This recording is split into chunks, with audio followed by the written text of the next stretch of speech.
There we go. Camera is there. Okay. Good morning, everybody. Sorry about the delay. A little bit of fog outside and it just slowed traffic down everywhere.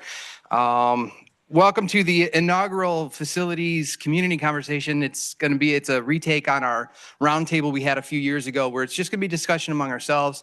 Our guest speakers are actually fund members themselves, so we're going to talk about different things. The agenda has been published. Hopefully everybody has that up. We're going to start first with Michael Lee. We're going to talk about professional development opportunities.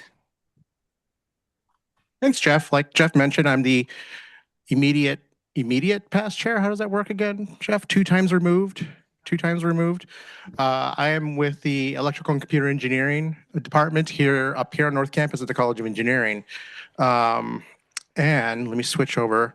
So in our survey we sent all of you, professional development was actually the highest ranked request for discussion of this. And way back when I was chair, we tried starting the training committee again within the group, and we kind of got it started.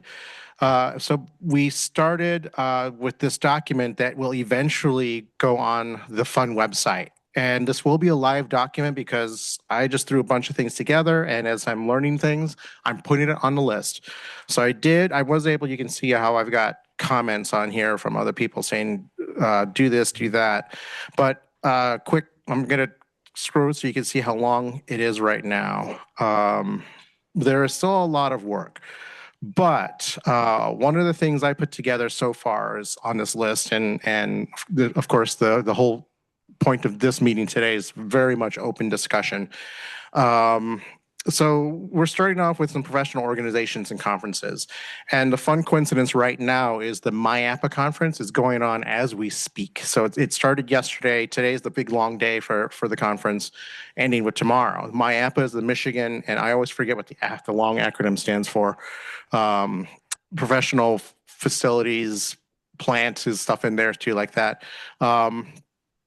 But right now it's in Kalamazoo, so they're getting fun tours. Tomorrow they're getting fun tours of things at Western Michigan University. And then there's lots of workshops today. The workshops consist of people both from industry and from other colleges and universities talking about things like that, like Western Michigan is building a couple new dorms on site. And they were talking about the design process and what to consider, or old buildings, if they're rehashing a part of an old building, turning it into a new student center or new testing center or quiet space, talking about how they designed that as well. The other, and again, I apologize for not getting these acronyms right. The other one is the IFMA courses. And was last December we had a representative from IFMA speak to the group. And they've got online opportunities as well, and certificate programs. Putting Sarah on the spotlight over here because she's as she stuffed her mouth with breakfast. Perfect timing on my part. I know Sarah has taken a couple of the IFMA courses itself. Do we need the microphone for the whole room? You got microphones all over the place. Okay. Can everyone hear Sarah? Sarah, if you can say something again.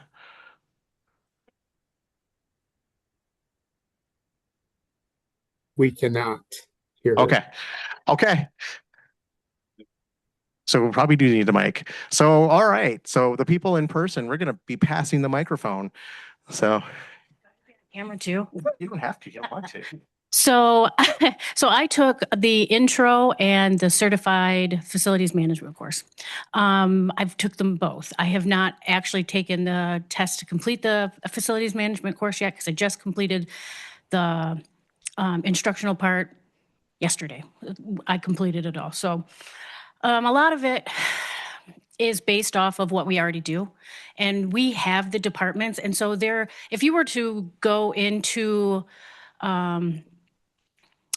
like say someone owns the building and you're trying to figure all this out, like you'd need irrigation, you'd need grounds, you'd need fire safety systems, but we have those departments here, but it gives you an overview of everything that's happening in every department. So you get a better idea of how all the departments work if you were to be responsible for all of them yourself.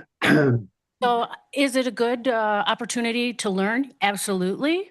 But the difference between that and us is we already have them and their departments. And so it just gives you just more information. All right, I've got the lav on, so if we want to start passing the microphone around too. Right, any questions about other professional development No. organizations or IFMA in particular? Go ahead. About the courses that I've taken with IFMA, does anybody have any questions about them? They do have sustainability. They do have some other courses that you can take to build off of. You have to have CEUs after you do get your certification. And then after you retire, you still have to maintain the retirement part of the CEUs. You want me to pass it to someone else? Sure. Anyone else wants to say anything else about? Yeah, and or anyone on Zoom, anyone, we're going to stick on this for a little bit, professional organizations, conferences, things like that coming on. Anyone else want to speak up? Anyone else joined anything in particular or has experience taking an IFMA course or an APA course? Yeah, go ahead. Oh, hold on, wait. You were on Zoom, so you need the microphone. There you go, you too. I was going to ask, because I just got information this week about the IFMA program, and I see that the program sent me some information on how to apply and sign up. And my question to you, are you a member of the SEMI chapter yet? Not a member. Okay. Not be a member. Okay, I was wondering. Got it. So for those of you who couldn't hear, Sarah said you did not have to be a member of that division to take the courses.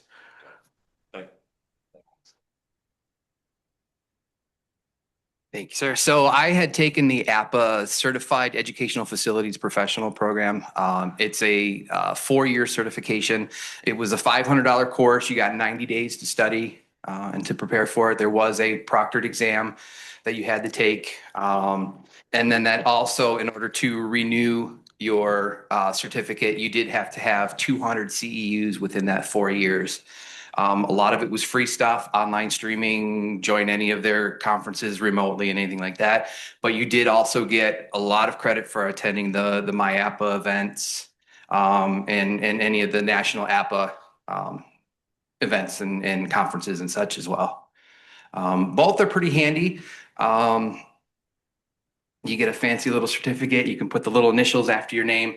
But yeah, so APA and IFMA sound very similar. I know IFMA offers several stages of different kind of certifications. So one or both is a good option if you can get funding from your department for a little bit of development.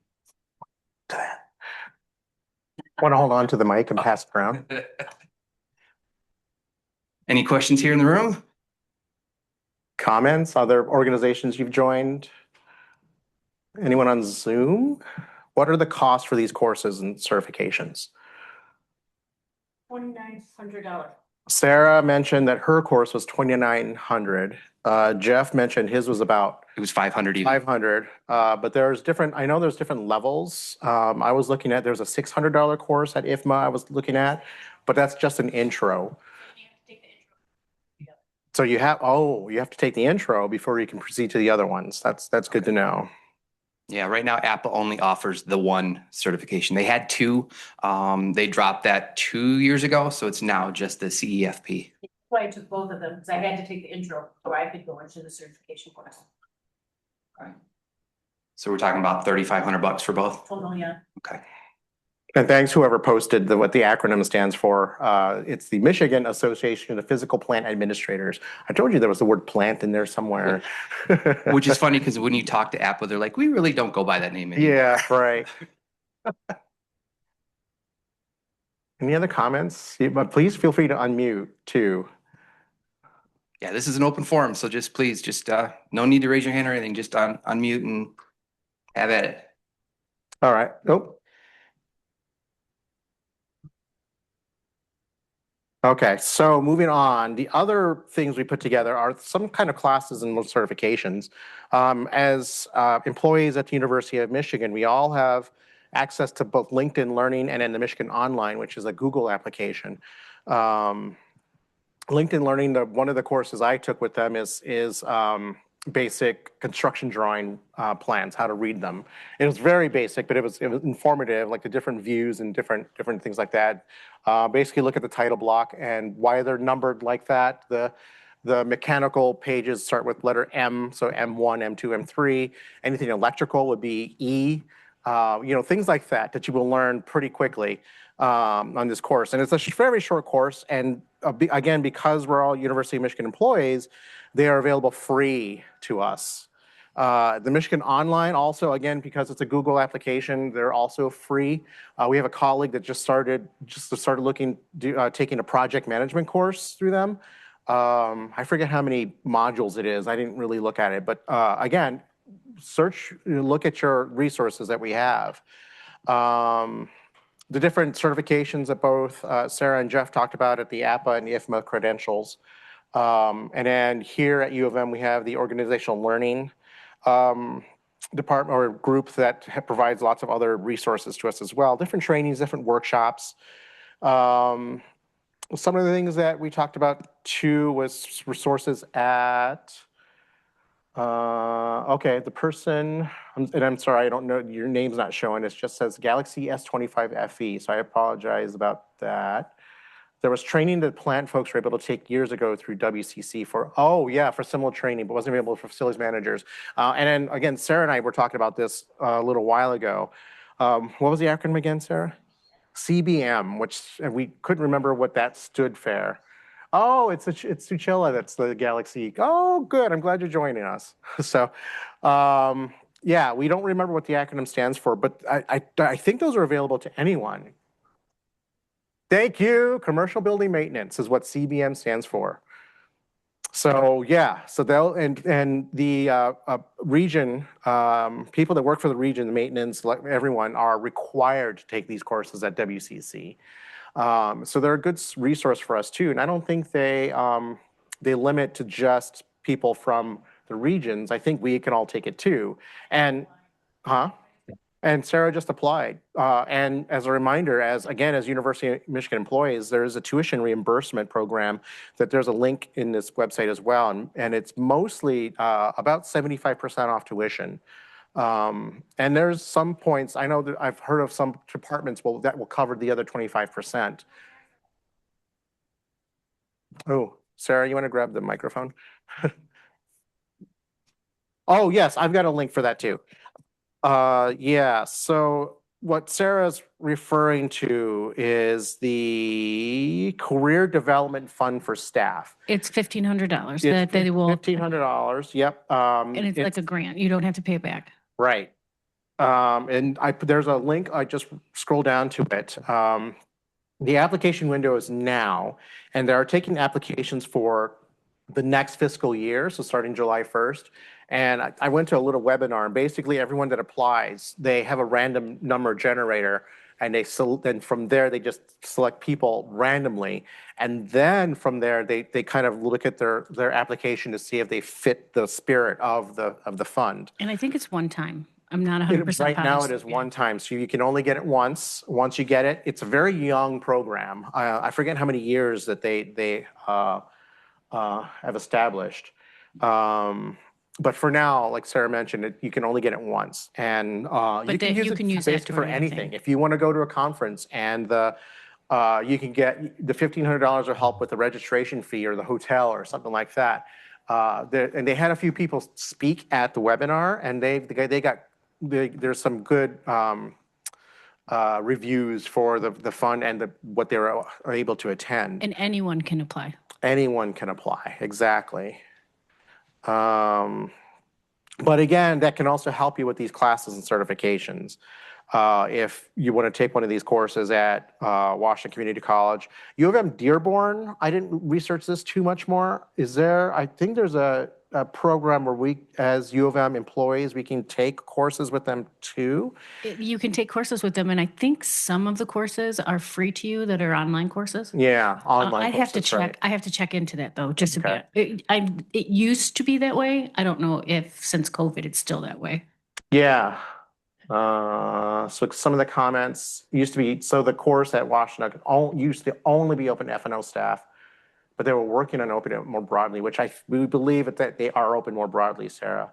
And it's a chill, yeah. So this whole document that I'm showing off right now, I'm going to edit a couple more edits, get rid of these comments and put a couple more things. And then hopefully by the end of today, maybe if I work on it or before the weekend, we can put this document, this Google document on the Fund website.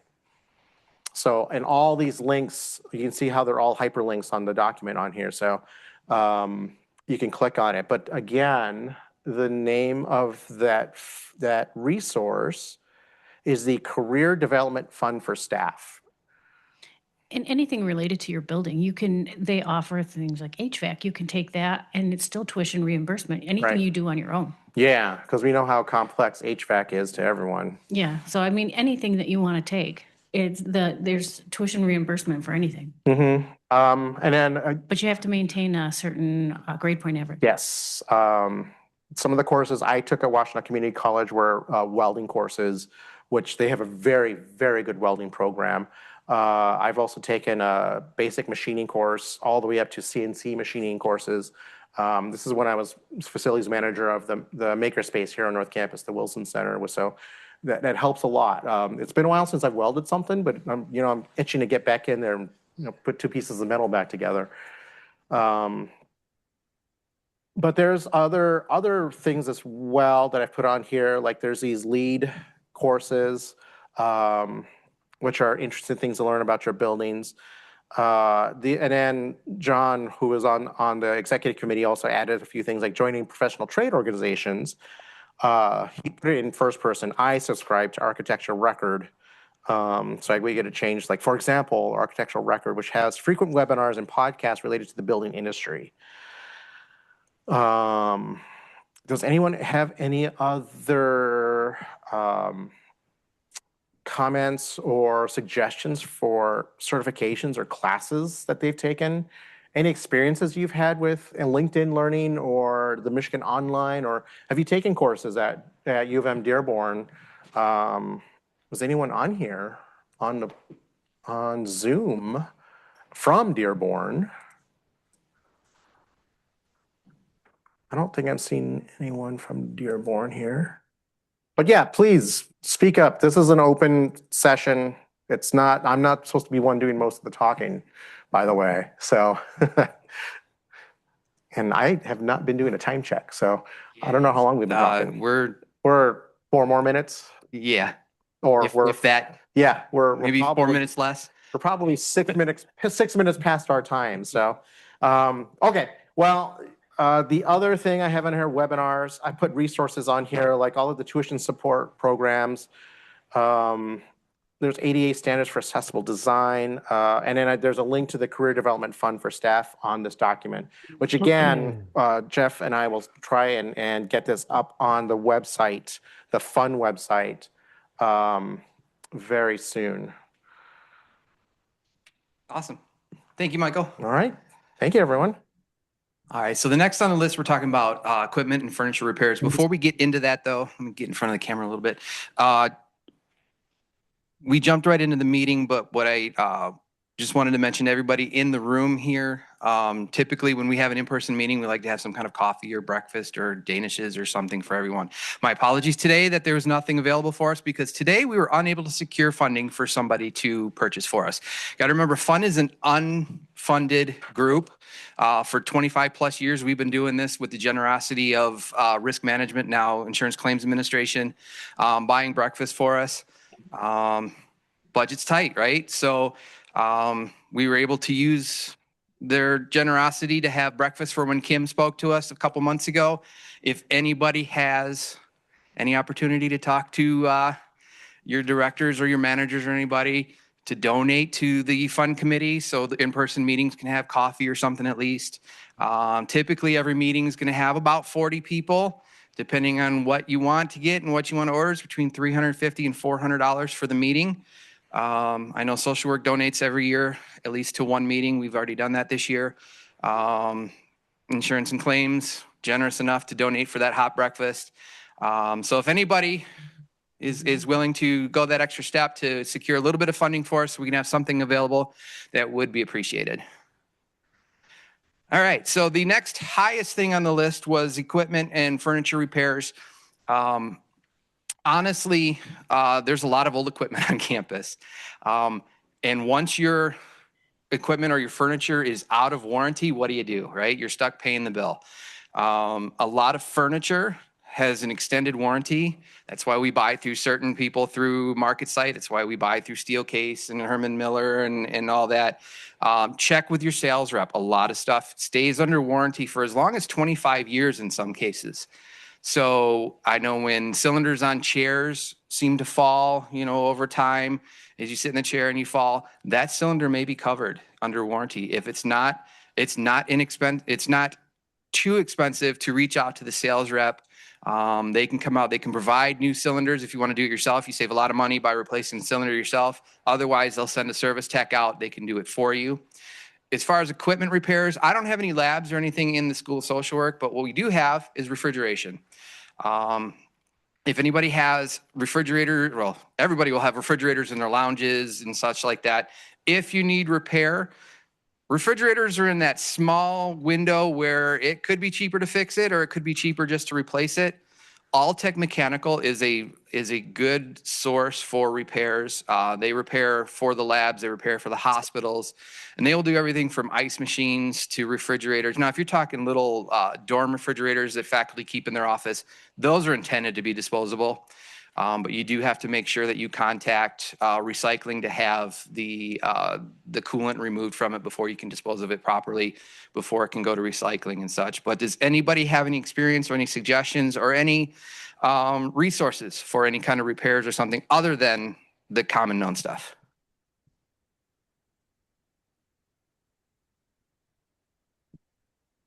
It's a quiet morning today. Okay. I do know that there was at one time, and maybe Heather from insurance claims, Heather Banyos can speak up, or anybody from insurance if Chip or Jim is online. I know some furniture, some nice expensive furniture that's no longer under warranty. I have heard of some facilities managers putting in a risk claim for broken furniture and having it replaced successfully. So is anybody from insurance claims on now that can maybe make a comment? Yeah, there's a few of us on. If it's related to an associated loss, right? So it's water damage or some other type of peril that has occurred, then it can be submitted as part of the claim as a property damage loss. Okay, so if I sit on it and I'm a little heavy for it and I snap a leg off of it, I have to make sure I knock out a sprinkler to get it replaced, right? Right, you've got it, right? Or you've got to have a really good story. Yeah. All right. Anybody else find any good ways to get repairs done? I know I've ordered parts off of Amazon before to fix things by myself. Repairclinic.com, not an authorized vendor, but it's an immediate part if you need it that day. Not to circumvent our facility service center and our tradespeople, but a lot of times I know furniture and stuff like that, they don't touch. So we're on our own to figure it out.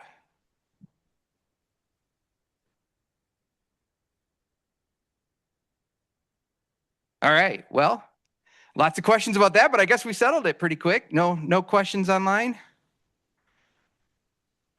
Nobody's writing in the chat. All right, so we're going to move on. Michael, you had a lot of good information for professional development. I was quite impressed with how much you came up with. So we're going to move along. We're going to talk about facilities that have event spaces on campus. Susan Campos is going to talk about it with us. I didn't get to check online to see if Susan was logged in, but I do believe she is perfect.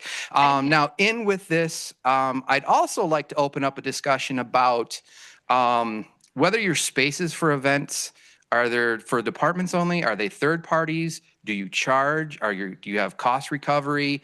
What do you offer for that? And how do you find, is it profitable? Is it a break even? Is it a loss? Or do you not bother to charge for it simply because it's a department? So Susan, if you're ready to go. I am. Sorry, I'm coming to you from my car. I had a leak in my basement today, so I'm running behind.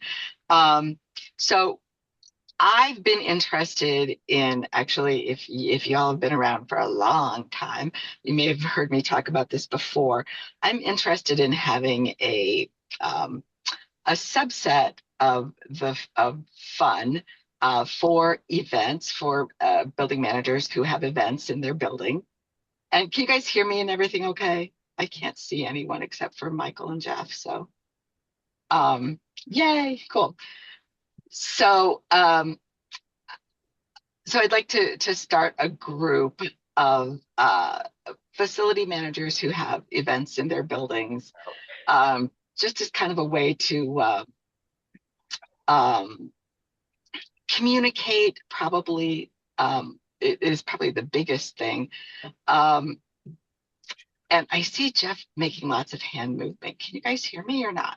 Sorry, no, we're having an issue here in the room where remember when you used to play solitaire on Windows, and when you won, all the cards would bounce and everything? That's what we're having on our displays here. So we're trying to figure that out. We can hear you. Please continue and just ignore my Yeah, we panic. can hear you. You're good with us. We can hear you online. Thank you. I appreciate that. So anyhow, a group of facility managers who have events in their building. So like fun hyphen events or fun-e. But I think that there's a lot of information that could be shared, you know, as we're going through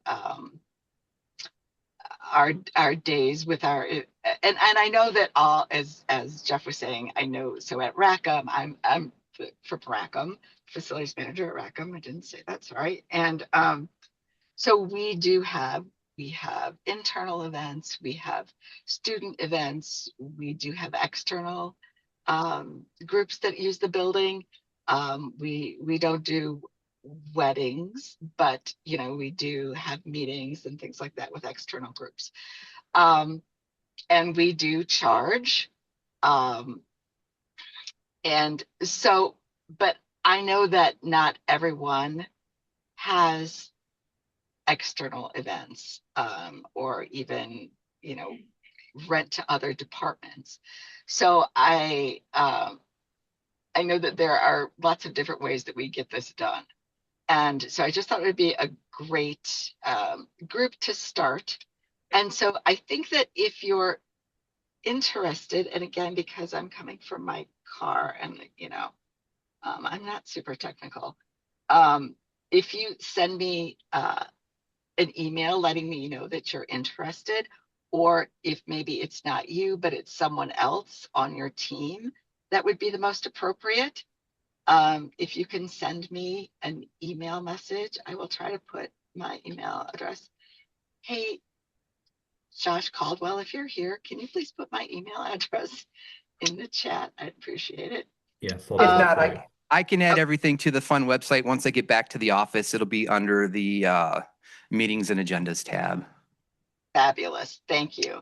And so I think that, again, that, you know, this could just be a group that maybe we meet quarterly. We would just meet, you know, online. I don't think we'd have to be in a physical room unless we all wanted to be, which would be great too. So that is one of my reasons for being here, is to do that. So, but I know that other people were interested in this. So I'm just wondering what questions or comments, concerns you might have. I'm ready. Give them to me.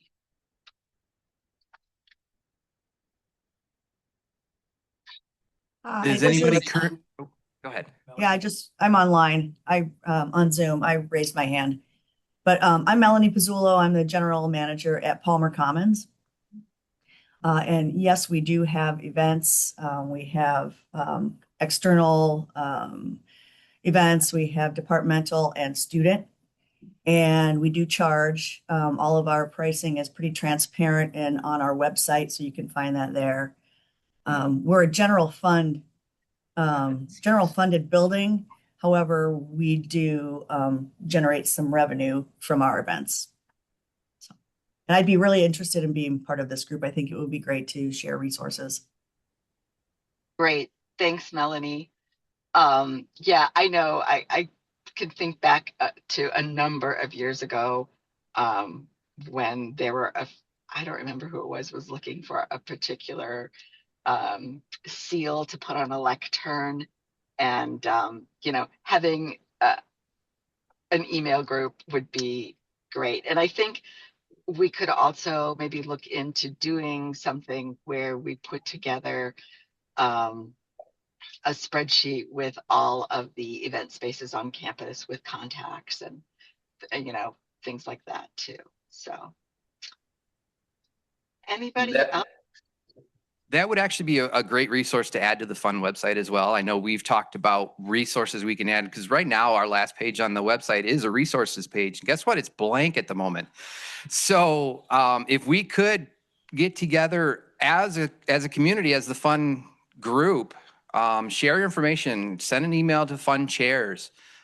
We can build a nice reference sheet, reference information, not only for event space on campus, what you offer, what you charge if you do, but also contact information. One of the biggest questions that I get through my email every day is, hey, who do I reach out at what location?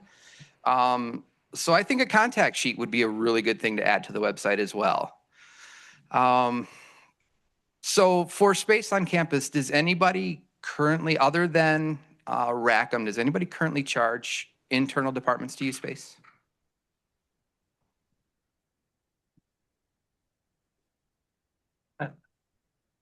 Hi everybody, I'm Jenna. I'm with the Museum of Art. We have a whole event space, and we used to have a team. I run a team. I have 6 students. One thing I want to say in addition to this is that it would be really helpful to tour the other spaces that are available. I've actually been to the Palmer. I worked with Melanie. We walked her spaces, and that was really helpful to have an idea of what other spaces are available, that if maybe my space doesn't work, that I can offer that other space and actually sell it to them before I just reference them to somewhere else. But yeah, at the museum, we have our own internal groups. Like the museum hosts events, several events all year long. And then we charge other departments on campus. We have student rates, other UM departments, nonprofits, and individuals. And those are all different rates. So ours aren't as transparent because they're so different, but they are available. We have a rental intake system that people can go onto our website, submit a form, ask us information, and then me and my team kind of vet through them and determine what's the best next steps for them. Usually we try to have them in. Right now, half my building is shut down for a big renovation, so I am deterring a lot of them away. So actually having a resource like this would be really helpful, so I could give them real actual answers of like a better place for a wedding or something like that. I don't know if anybody has questions about having events in their buildings. Do you have like a form that you fill out for every event to make sure all your details for every event is available for every? Because that's one thing that I've considered doing, is like a check sheet or checklist to say, hey, this is this event. Your reservation starts at this time, but your event actually starts at this time. And what kind of support are you going to need and everything? Because right now everything's managed through our room reservation system. Okay. Yeah. And then we switch everything to a Google Calendar to make sure our students on staff can see everything. But again, we're always looking to improve and see if there's a better way. So how do you handle that? So it depends on what event you're working with. So in our internal events, we have what we call, our whole system we call it the Event Management System, EMS. Now it's called Inside UMA.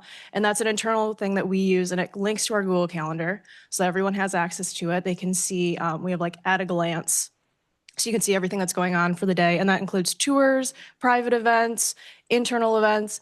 And then that you fill out, you have all of your client information. And then we have like what's called event requests. And that's where you put in like a facility request. So like the room setup or security, if you need extended hours. And then we just, for rentals, what we'll do is we go through and we will send them, we have like standard emails. We do it all through a Gmail account now. And we have set up, and this is based off of an old system that we use, but we have it set up where we have like, this room is available, here's all the information. And then once it's like 2 weeks out, my students or I will send a note to that group, and then we'll fill it out based off the information we already had. Once we're about a month to 2 weeks out, depending on how big the event is. For like a wedding, we'll start that about 4 weeks ahead. If it's just like a small student group, it's like usually 2 weeks out. And that usually includes like, hey, your event is this date, starts at this time. Every event gets 2 hours for setup, 1 hour for tear down. And that's just standard for any event. And then we also have like internally, we have what we call a run of show. And that is just like a standard template that has everything in there. I've tried to use that with rental clients, and it's not very helpful because it's very repetitive, and people don't usually like to like fill it out. So we'll just like call and we'll fill it out for them. And then we work with caterers to get diagrams and what time we anticipate them to come. We don't have any furniture on site. That all comes from an external vendor. Usually the caterer will bring that and they'll set up, or the Deluxe or A1 rentals. Yeah, they'll be usually come in and set up. And that's just because it's a museum and we have very specific rules on, and we don't want just anybody moving, 8-foot, 12-foot tables. Joshua is online, has his hand up. Go ahead, Joshua. Hi, Jenna. I'm Josh. I'm with Rackham Facilities. You mentioned UMA moving away from EMS as a reservation platform. Is that correct? Mhm. Yes. Do you know yeah. the reason why you moved away from EMS? It was just not working for us. The system that we were using was a little bit convoluted, and we just were having troubles using it and making it work for all the different needs that we have. It's not just for like rentals or just for events. It's also for tours, and we use it for other internal events that we have. So it was just not useful for us anymore. Our marketing team and tech team has created a new system for us. Okay, thanks. Yeah. He made a comment in the chat about including room layout and room capacities for our reference sheets and everything. So that is excellent idea as well. So when you charge internal departments, do you find that it's a revenue generator, or is it a break-even kind of thing? Or my understanding is it's supposed to be break-even. If you charge other departments, we have a recharge rate system at the university, so it has to break even.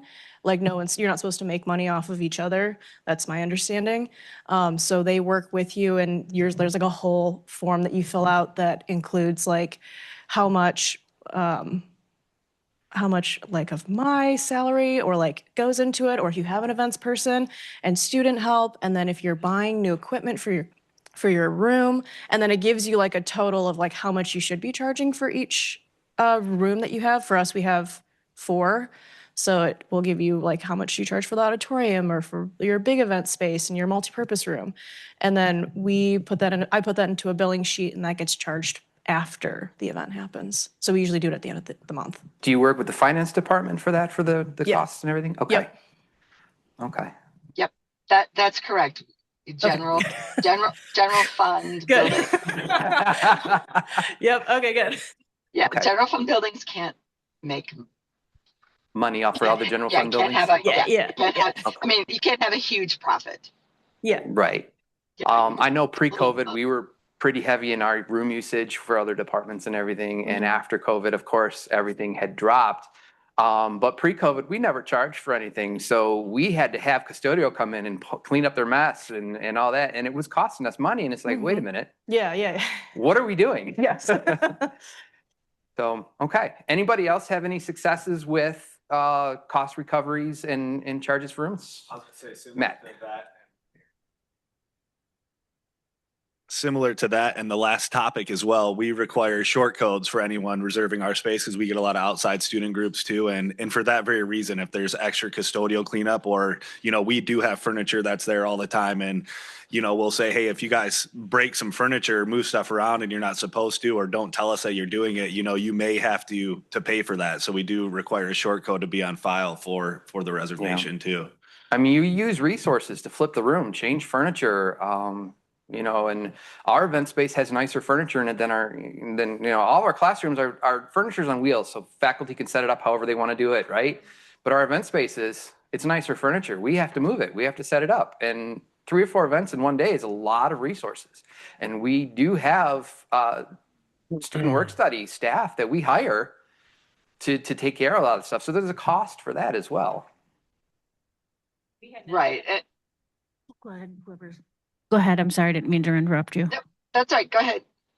I was going to say that we had an event where it was a student-led event and we had some of our tables come up missing and I still can't find them. And so we talked about if something like that happened again, being able to charge that event for those tables.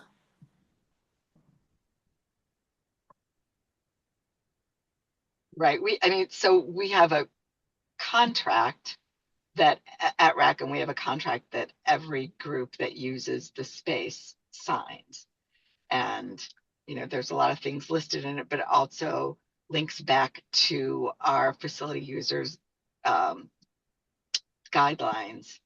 And it says with lots of info in there. Because again, as a historic building, we don't allow people to tape things to walls and things like that. So, and we also have a student staff. We have a student staff that run our events in the evenings and on the weekends with our facilities team, handling those events during the day, Monday through Friday.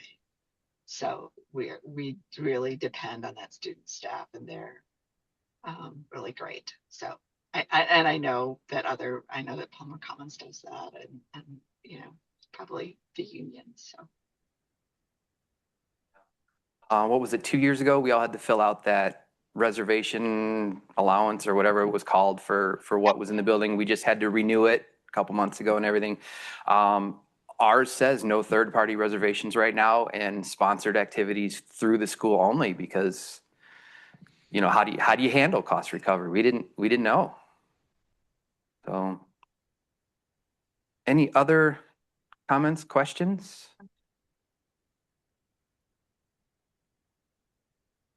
Okay. Thanks, everybody. Just, if you're interested, send me an email and we'll get this going. So thanks for the opportunity. You've got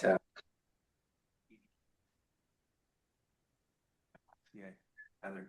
Yeah. So Heather and Andy Box, right? For electronic vehicles, or is that our 4th one? Am I going out of order? That's the 4th one. So this one is going to be submitting insurance claims. So Heather, if you're ready, you're up. All right. I'm actually going to hand this one over to Jim. Jim's going to present. But Jim, if it's helpful, I can share my screen and then navigate the slides for you. Hello, everybody. Heather, are you going to share your screen or am I going to do it?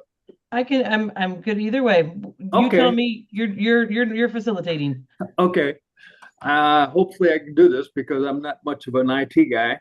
I recognize a whole bunch of you people on the Zoom here from working with you over the past 8 years. I really appreciate your ability to let me know what's going on. And our team, we have like 11 people on our property casualty team. Myself, Antoine Burks, Teresa Benavides, Heidi Pearson in our Lansing area, Dominic, our claims manager, and Heather, in addition to 5 more people that are our what we call office support team, or I think operational support team, OST, and they do a great job. So many of you are familiar with how we submit a claim, but let's go through a real quick show here for you. And I think I'm sharing, whoops, here we go, the screen with everybody. Does that show up, Jeff? Online, we can see it. Okay. This is just a brief presentation of our claims submission.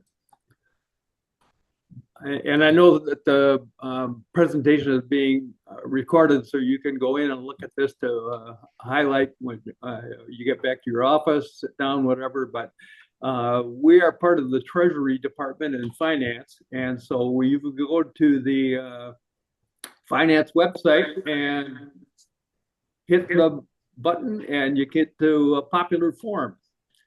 And the popular forms will give us a chance to input claims for a number of different kinds of claims, and including property casualty, automobile liability, vehicle damage, workers' comp, medical, FMLA, disability, and so forth. So you get a lot of help.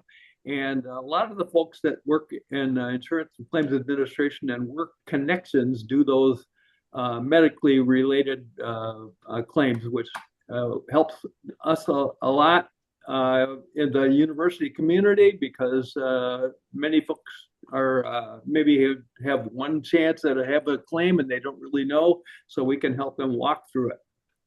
So next slide. Here we go. Whoops. So the required field when you I'm sorry, when you put a claim in are indicated with an asterisk, and all of the different claim types that you can have. When you input one, we get an event, and that happens, I think, Heather, 3 times a day. And it's logged in, and somebody in our OST department will input the claim. Sometimes, as you know, many of you know, the Belfour that will respond in the event of like a water damage claim or a small fire or something will do some cleanup, and they will submit a claim form as well. So there's no problem if we do a multiple or duplicate claim, because we can cross-check and make sure that we only are handling one claim. But many times, besides the cleanup and the repairs to the building, there might be damage to other equipment or lab spaces where a computer is damaged or something like that. So we ask that you do make a claim submission for those kinds of things, just to make sure that we don't forget somebody, and we want to help out as much as we can. For follow-up, again, the event number will come to you when you hit the submit button, when you indicate your claim. And when the event comes into our office, we will set up a claim based on whether it's property or automobile or liability or whatever the case might be. So be sure to do that if you think, because too much information is better than not enough information. Duplicate claims that would be combined, and that's a real important thing for us, because we see those coming in, and many times folks that are in the building management part, which most of you are, don't know if a claim has been submitted or not. So we can sort through that. And also we have some claim related links here on the bottom of the screen that shows where you can go to do the input for the claims, and how you can save that somewhere so that you can add it to your links and get a hold of us. But if you have any questions or comments, feel free to call. The main number is on there. My name is Jim Kartalainen. Teresa Benavides and I handle most of the property claims, which is our expertise, and work connections would be under the auspices of Heather and Dave Bondi and various other folks. So feel free to get a hold of us. Oh, Are there any questions? Anybody have a specific question we can answer?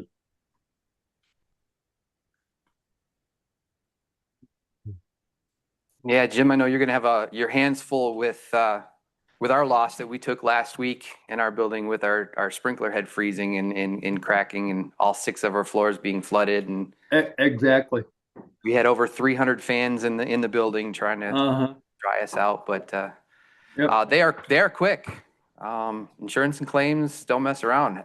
We got a personal visit from their department that morning. So you got to go big when you take a loss, and you'll get the brass in. We've had I've been working at claims for 8 years now, and I've literally handled thousands of claims. And the cooperation we get from the building coordinators and managers is just phenomenal. So anytime we can help you out, be happy to do that. I see Teresa is on the line too, and I'm sure a lot of you have met her, talked with her. Do you have anything that you'd like to add, Teresa? No, you did a great job. You pretty much covered everything. I was only going to say that, it's not a problem at all to get a duplicate claim, because the more information we get, sometimes we get different information from the department than from Balfour. But nope, I think you covered it all. Thanks. Nice to see everyone. Jim and everybody, I'll just add and what Jim and Teresa also mentioned, and we put on the slides, the pictures, right? We know a lot of times facilities, as the first responders there with DPSS, they're taking pictures and stuff like that. Send those to us. We really appreciate all of those pictures so we can catalog those loss. If you do go big like Jeff did with his loss last week, then yes, you will get a personal visit from one of us now. We're also available at any time to come out, right? So if you do have a loss and you need one of us to be on site, that's a service that we'll provide. We'll come out and help walk you through it. We do maintain the relationship with Balfour. So I also do ask if there's any concerns. They do a phenomenal job, but every once in a while there is a mishap. Please let us know, because that's part of our stewardship meetings with them on an annual basis. But I know Jerome has a question. Oh, Jerome's probably going to brag about our loss, because we right. did a good All I job. want to say too is, if you ever want to schedule a 7:45 a.m. building tour with Kim Kiernan and Steve Brabs, it's a great way too. And Jerry Schulte, and we had everybody. Yeah, I got to give a building tour at 7:45 a.m. that morning with Steve and it was great. Well, there you go. Next time we'll bring bagels.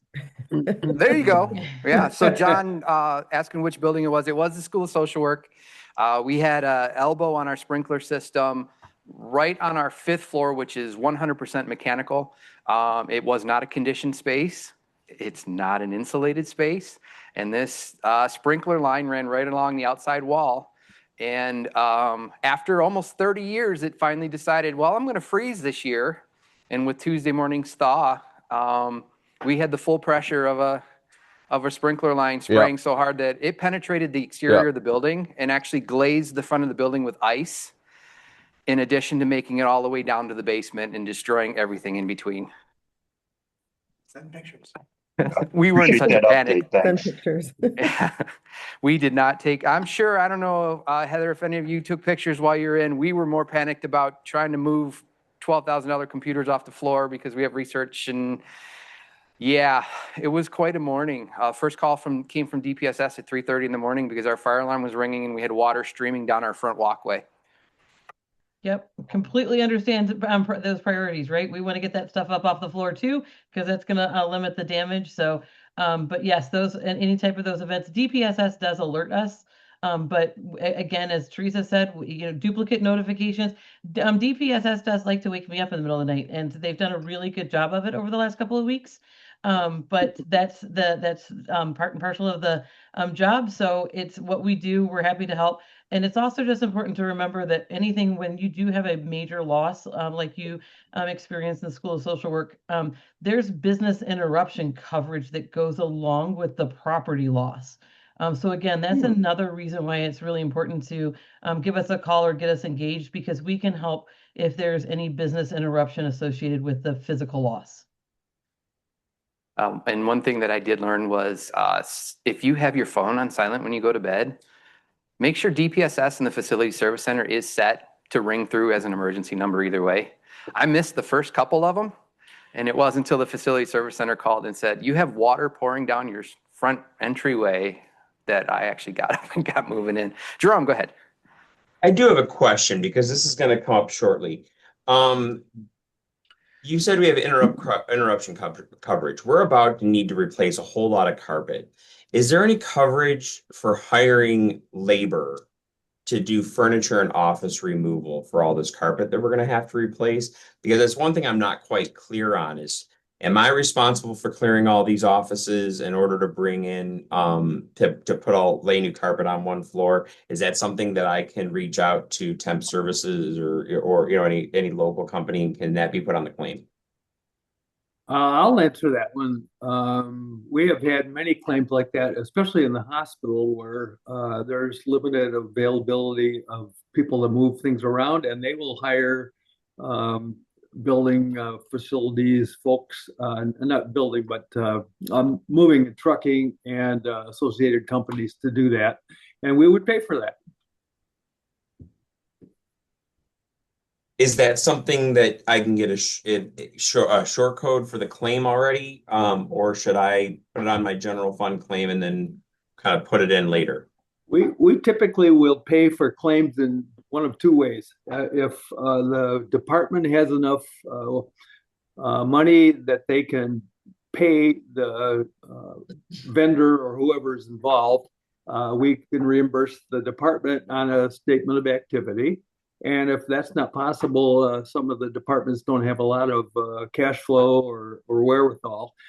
We can reimburse the vendor, but we need a W-9 to show that they're, the tax form and so forth to make them viable with the finance part of our company. So you would prefer that we go through either moving and trucking or one of U of M's like preferred vendors for? Correct. Okay. All right, because we're going to start trying to look to dump offices soon. Yeah, and if there's anything we can do, Jerome, to help you, because we know that's a big loss, right? And you've got a lot to do. We're happy to help with those. Anything that we can do, if you need to have a meeting, we're happy to do that. The other thing it's important to know for everybody is that on the property insurance, there's $1 coverage. So there's no deductible that any department has to meet. So as soon as there's a loss, that's why we want you to report it to us, so that we can provide that support, because there's no deductible for any department across the university. I would add one comment to that, and we do have a deductible for theft of items, and that's $1,000, and that's the only area that we do have a deductible on. Just a little different than a typical building claim, so. Yep. Thanks, Jim, for that. Yeah, that's one of our Sure. commercial policies. All of our policies are major lines that we self-insure. You've got $1 coverage.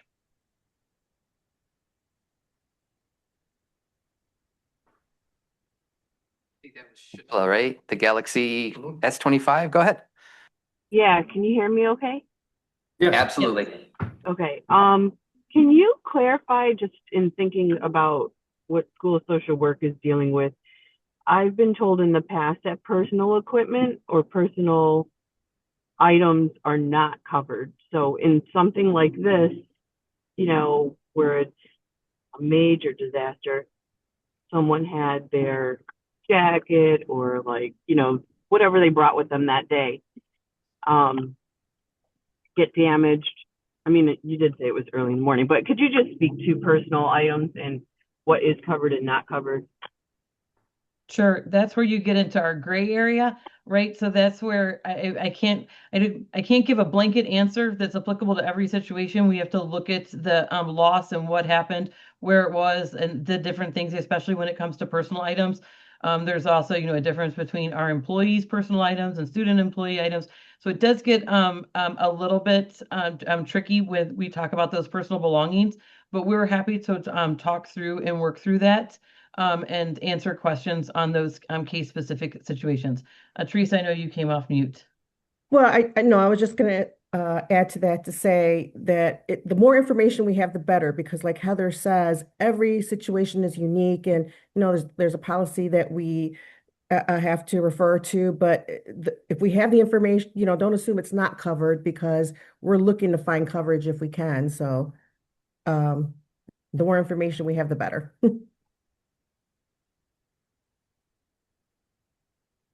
Okay, thank you. Did that answer your question?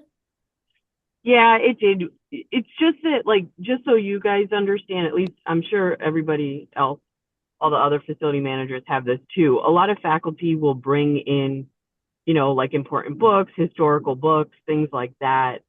And we had a hot water heat line burst and it steamed up the room into a sauna. And so that faculty basically, we dried out his books, but we're still experiencing the smell.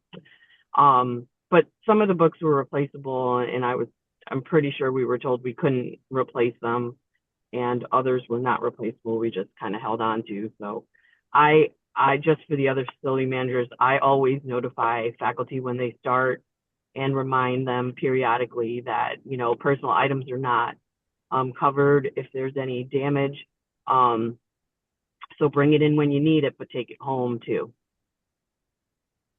Yep, that's good advice. And yeah, those we know that the situations with faculty are always unique in with their research and it's products that they've put together or built, and how do you put a value on that? So that can be challenging. But we're happy to talk through those questions. And in full transparency, we internally in our department need some clarification with our own policy. And we've reached out to our general counsel to help us look through that and make sure that we get some more definition. So it's always a process and we're always looking for those improvements. But to Teresa's point, our goal is always to try and find coverage.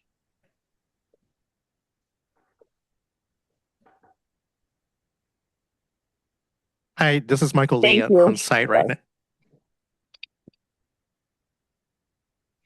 Okay, sorry to interrupt. This is Michael Lee on site. Jim's about to shutter because I'm about to also refer to a similar event at the Eeks building. It was before I was manager of the Eeks building. It's Christmas of 2022. Literally, the sprinkler went off at 11 p.m. Christmas Eve, and it was shut off at 1 a.m. Christmas Day. But the shuttering part that Jim's about to do is, now that I'm part of the Eeks and I'm manager of the building, we're still finding items to this day. We recently found that the contacts in the IT closets were all corroded, oxidized. And again, we didn't find that until recently. So poor Jim had to reopen the account, and we had to go back with ITS. And the other thing we found is my predecessor thankfully tried to save a couple bucks she found some old carpet squares that, instead of replacing a complete carpet brand new, she found these old carpet squares to replace some of it. And man, can I emphasize old carpet squares that recently started coming up at the edges, and there was nothing anyone else can do. So poor Jim had to pay for brand new carpet a couple years after the fact on that one. So something to keep an eye out for Jeff and Jerome. There are going to be some lingering items as we proceed and find things from a major flood with this. And again, this was Christmas Eve. The window was cracked open enough that it was just, it didn't look open, but it was. And this was on the 3rd floor. The Eeks building has many, many, many classrooms. And this was back in the day when classes, 2023, I think classes started a little late that year. Not right after break, but a little bit late, which actually saved the group, because the classrooms are the first thing that the facilities got up and running. Yeah, that was fun. I've seen pictures, and I want to compare them to your pictures. And that is a concern that we have too, is we know we've lost one copier. The second one's questionable. We've had several rooms where, it did trip the breakers on the lights and everything. So how much of that copper is now going to start corroding? All of our wireless that was upgraded a couple years ago, that all was dripping the same way when the ceiling tiles were coming down. So what infrastructure, what technology has been destroyed? We're probably going to take years to find everything, just like you had. Yeah, and Michael, you bring up a good point, and we love all things insurance. So if in a future meeting, if it would ever be helpful to walk through a large loss, and kind of understand the steps that we're going through and what we're cataloging, what we're looking for, we're happy to do that. Yeah, we lucked out the day of that loss. Actually, I'm also on the committee of the staff engagement committee for staff morale and such like that. And that just so happened to be our coffee, hot cocoa, bagels, and donut morning. So that was a relief once everything was done, and everybody had their charge and everything, and we went, oh, and we're able to have at least a little snack and visit with some coworkers. But it's been a tense week and a half now in the building, especially with our faculty. Like, when can I have my office back? Well, right now you don't even have an office. There's no ceiling, there's no flooring, and maybe half your walls have to come out. So, so yeah, it's been, thankfully a lot of people are understanding, but then you get your others that are like, well, where can I work? And I'm like, we're working on it. We're doing our best. And we have space for them, but it's things you don't think about. Where do you relocate a dozen and a half faculty? Where do you relocate an entire classroom that just collapsed? So thankfully, Larry over at where do you put a dozen offices worth of furniture in a hallway? Honestly, yep. So Larry over at Central Registrar was very, very, very helpful in helping us get everything located within an hour. So reach out. There are contacts everywhere to give you help when you take a loss. All right. Any other questions, comments? Jerome, just make sure you see there's a comment in the chat for you. And then Heather, while we got you, we're going to move on for our next one, e-bikes and ETVs, electronic transportation vehicles. Andy, if you're with us, you could help out with Heather. Just a little more clarification about EVTs. I know when Michael was talking earlier about APA has a mail list that I'm a part of and Michael's a part of. And people ask questions all the time of other facilities professionals all across the country for other educational institutions. And the biggest question right now is, what do you do with EVTs? Some schools ban them completely. Other schools allow them in their buildings, but not allowed to charge them. So I know the way it's written here, it's none in the buildings, including housing and academic buildings. So Heather and Andy, please take it away. Thanks. I don't have a fancy slide for this one, unless Andy, you do. But I know that this is a topic that Andy and I talk often about. So Andy, you don't have a presentation, do you? No, I don't. I thought it would be easier for us just to have an open Q&A on this subject. Yeah, that sounds good, because I know for my concern with those is seeing those around, and when I'm walking around the campus and I see one, especially I think the most recent one I saw, an EV, a scooter was plugged in right above a water fountain. So in those situations, we just unplug it, move it. I take a picture. I make a phone call to DPSS and say, hey, could you please come pick this up and store it until the owner gives you a call and says their bike's been stolen. And then we'll just let them know that they cannot park it there or in a building. So it's also something that's a big concern on our construction with our contractors and subcontractors, is when they're using the e-bikes or electric transportation, that we've always had to provide that education to them as well. Andy, any other thoughts on that one? Sure. There's the risk. I think everybody is aware of the actual risk that's involved with these systems, especially when we're talking EV mobility devices. We're talking the scooters, the skateboards, bicycles. Those really are personal portable or mobility devices that we're referring to. They're highly dangerous and they're unpredictable, is the best way that I could put it in a fire service terminology.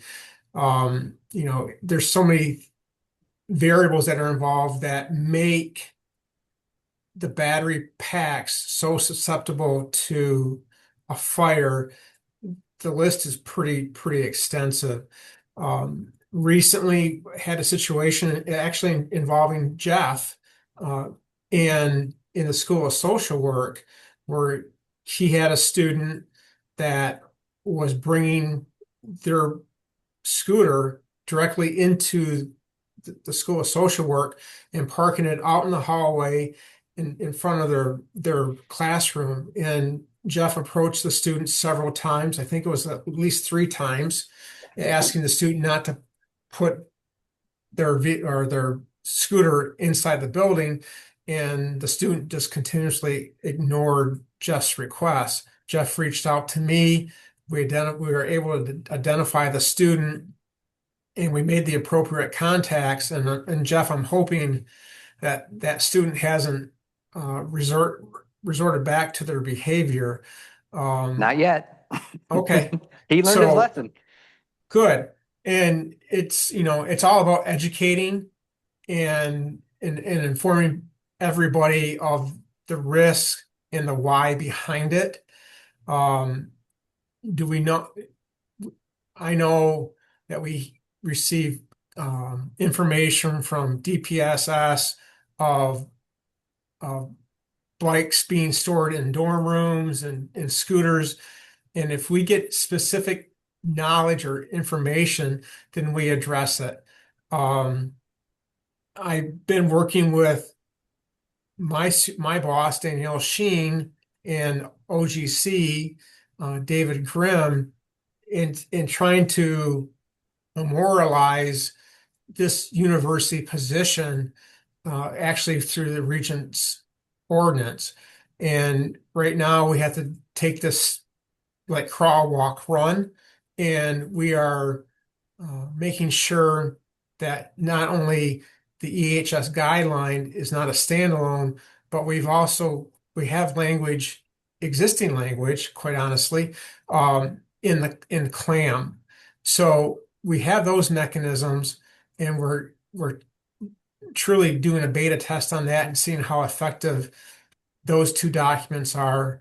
And then if needed, then we'll make a request for the regions to adopt an ordinance, basically banning these type of EV mobility devices within all university facilities. And just for a point of reference, in polling all 17 Big Ten schools, 17 out of the 18 ban these type devices from within all their facilities. There's only one, and it's the University of Maryland, that has a very robust inspection, follow-up reinspection, and spot inspection program. It's cost prohibitive. We don't have the staffing to be able to provide that service. So 17 out of the 18 Big Ten schools have banned these devices from entering their facilities just due to the fire risk that's inherently involving with these type of mobility devices. And it's also important to remember that does not include ADA covered mobility devices, power wheelchairs, power scooters.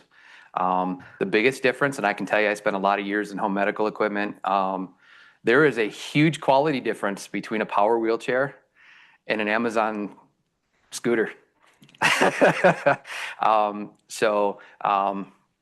We do have a scooter user in our building that uses it for disability, for mobility. And that was approved by Dwayne, our fire inspector and everything. But yeah, anything else in the building, if you have any problems whatsoever, this particular student that Andy was talking about once was a verbal request. The second time was taping the actual policy right to the handlebars of his scooter. And the third one was I actually removed the scooter and put it on the shipping dock. And that's when the student had a hard time about having his scooter touched. And that's when I reached out to Dwayne and Andy, and they got on it right away. Extremely helpful. And the behavior has not been repeated. So Shay's got a question.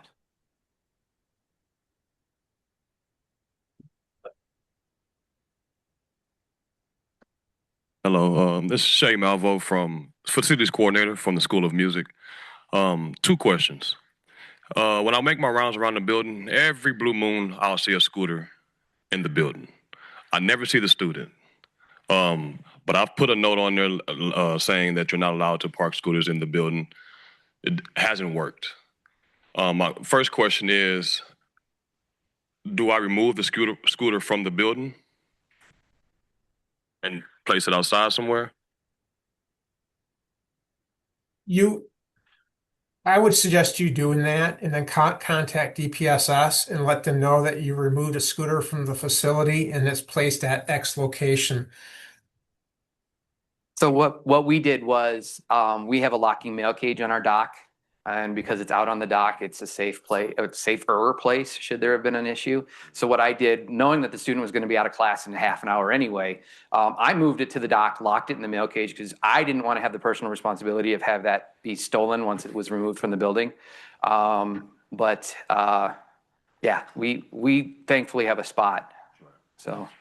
And so that piggyback off of that, that's the second question. We don't have any secured place at the School of Music we could say, oh, we put it there and it's okay, but it's outside the building. For us, it'll be just unlocked and unsecured. My second question, if I put it outside of the building, am I in any kind of way responsible if it does get stolen? I mean, you raised a really good question. And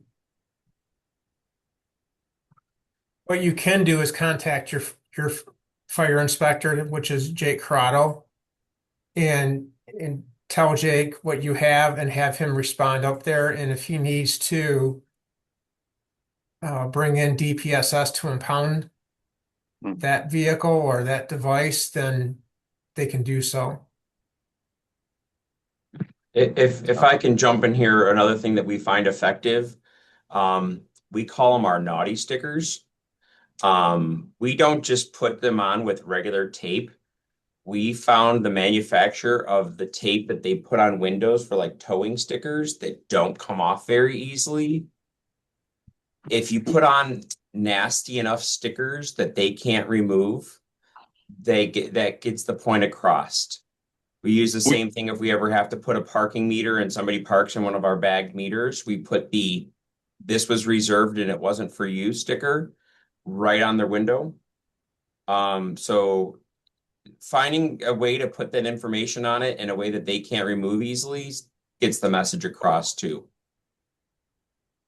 We do have some of those. And that's one of the stickers I've put on the scooter itself. You can even see him pulling it off. You have like the residue from him pulling the sticker off.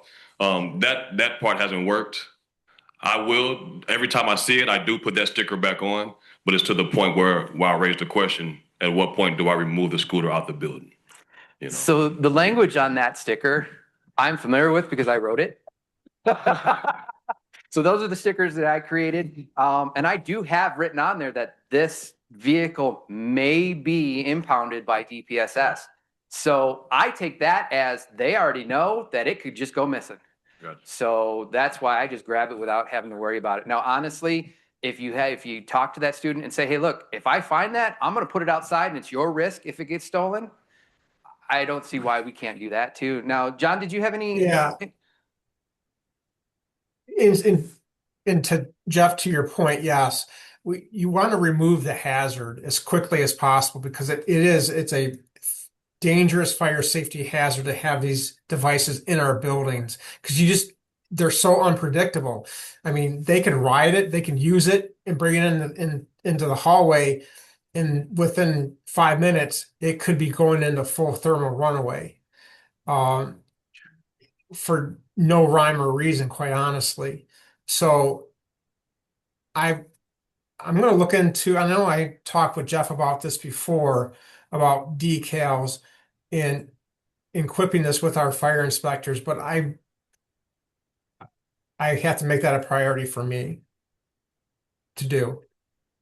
But to remove it, especially, is it Jace? I'm sorry. Shay. Sorry. Shay.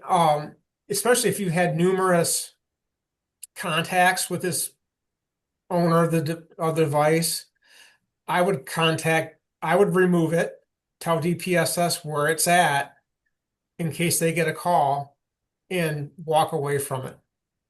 It's truly the individual owner's responsibility to be responsible for their own equipment. Sounds good. Heather, do you have any thoughts on that?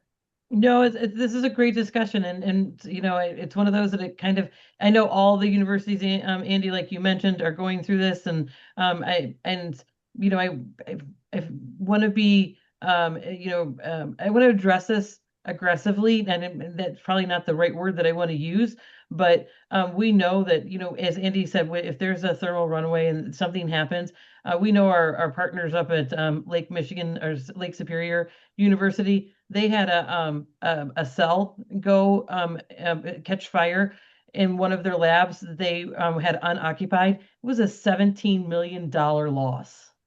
Wow. So Yeah. And not to mention anybody being exposed to the smoke that's produced by these devices, it could be chronically debilitating for whoever gets exposed to that smoke. Absolutely. All right, we've got just over a minute left. I know John's been very patient with his hand up. I see Tony Rico got his hand up too. So we're going to wrap up with your last two comments, and then I'm going to answer Matt's question in the chat. So John, go ahead. A question for Heather and Andy as we acknowledge we don't want these batteries within the building, but also acknowledging that students are probably going to use them. Is there any thought given to help accommodate these mobile scooters with outside facilities where they would be deemed safe? it's a good thought. It's the cost, right? Who's gonna centrally fund that expense?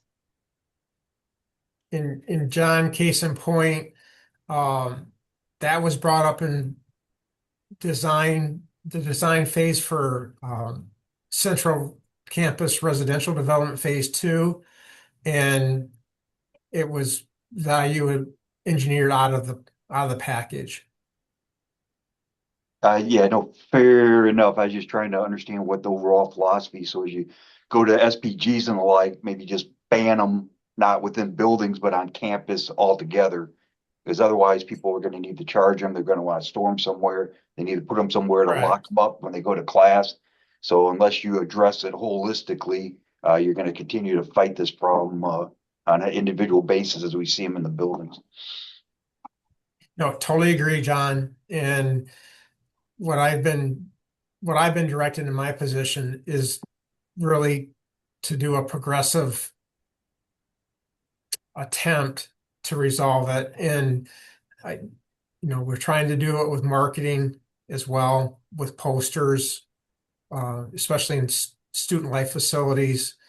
So yeah, we're working on it. It's not keeping up with the technology. How's that? Sure.